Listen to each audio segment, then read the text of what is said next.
당신은 회의실에 앉아 있어요.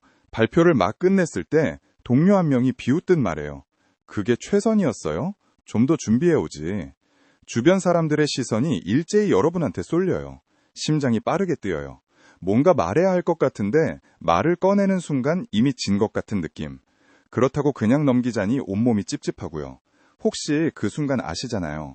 아무것도 안 했는데 내가 더 작아진 느낌.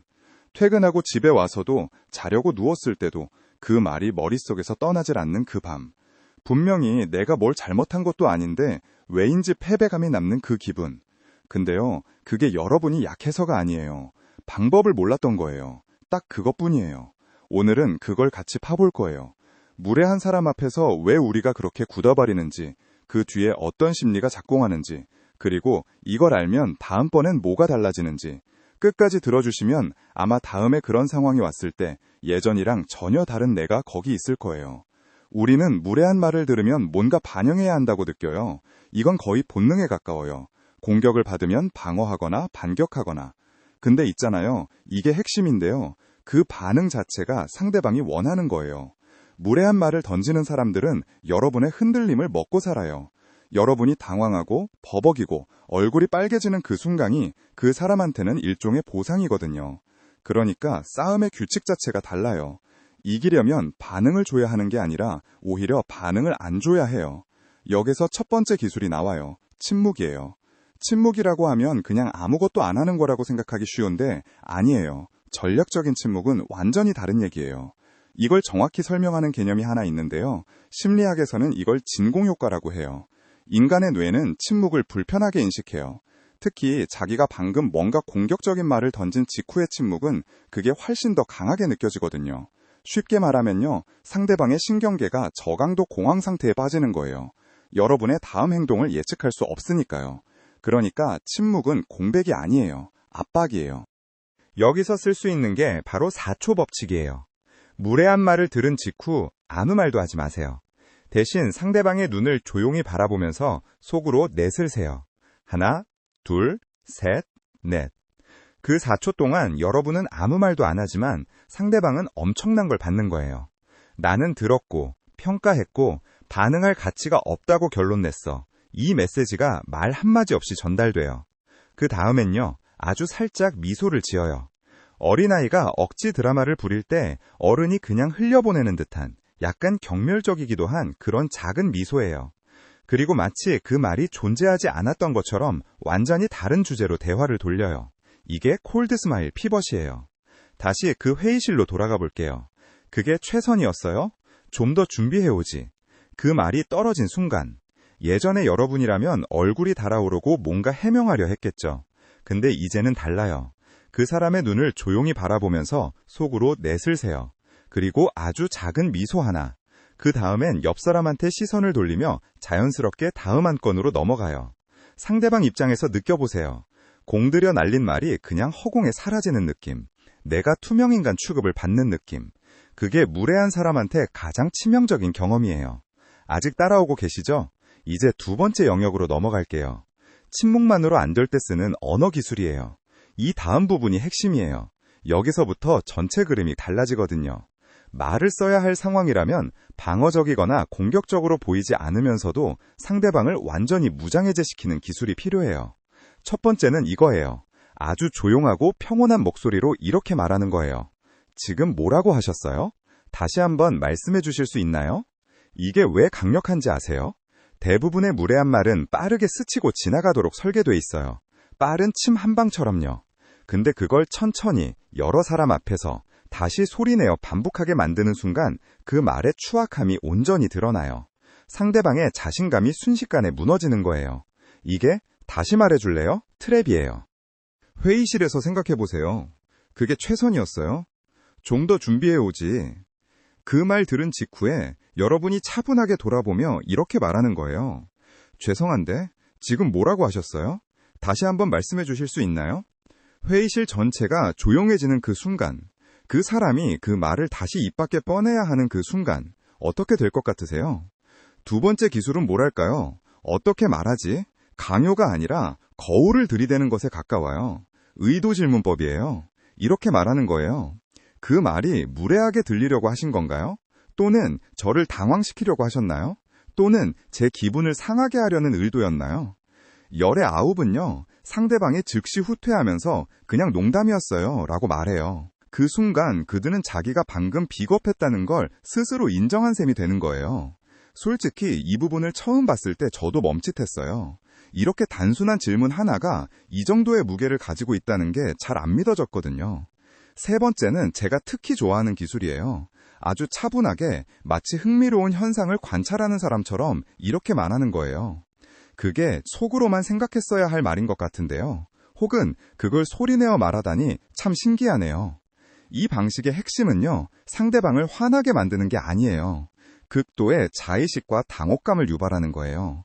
분노가 아니라 수치심을 만들어내는 거죠. 그리고 그 차이가 어마어마해요.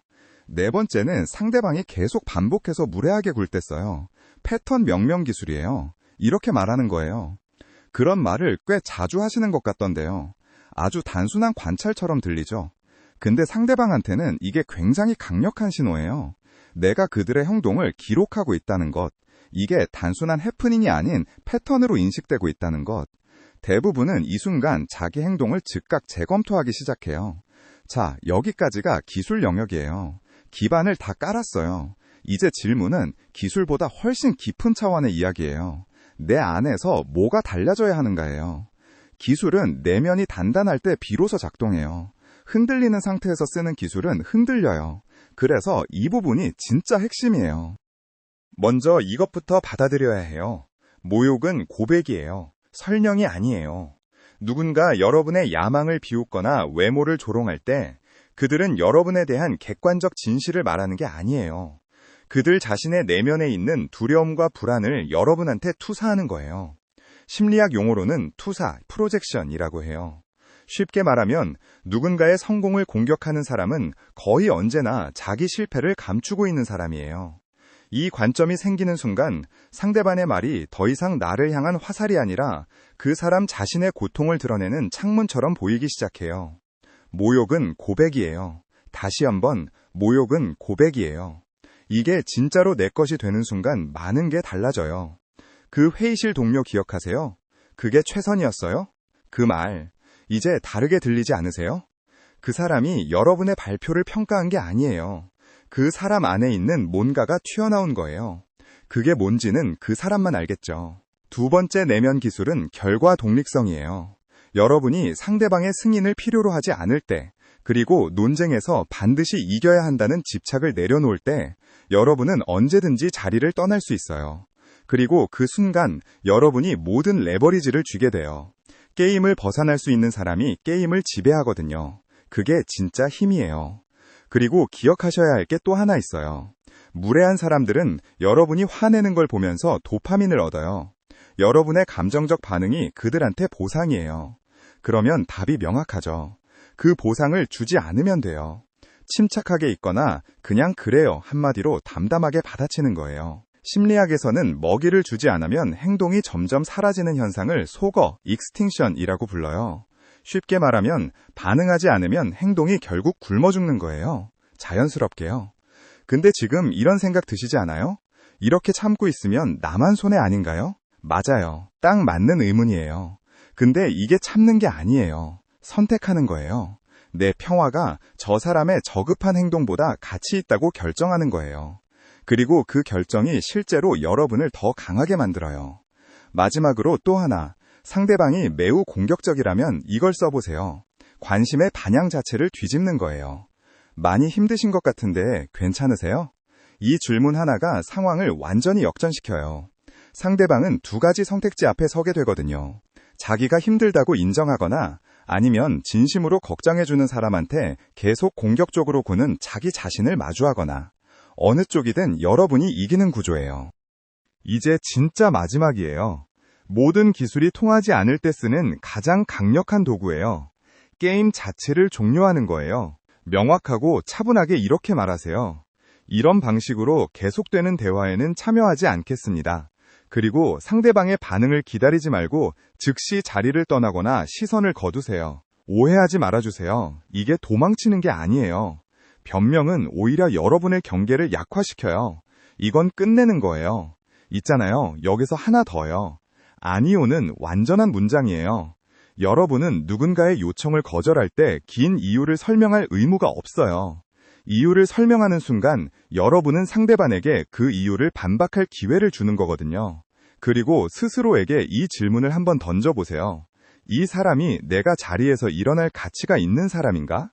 대답이 아니오라면 그들의 말은 여러분의 정신적 공간에 들어올 자격조차 없어요. 여러분의 평화는 어떤 논쟁에서의 승리보다도 훨씬 값어치 있어요. 오늘 우리가 얘기한 것들, 침묵, 질문, 속어, 경계, 이것들의 공통점이 뭔지 아세요?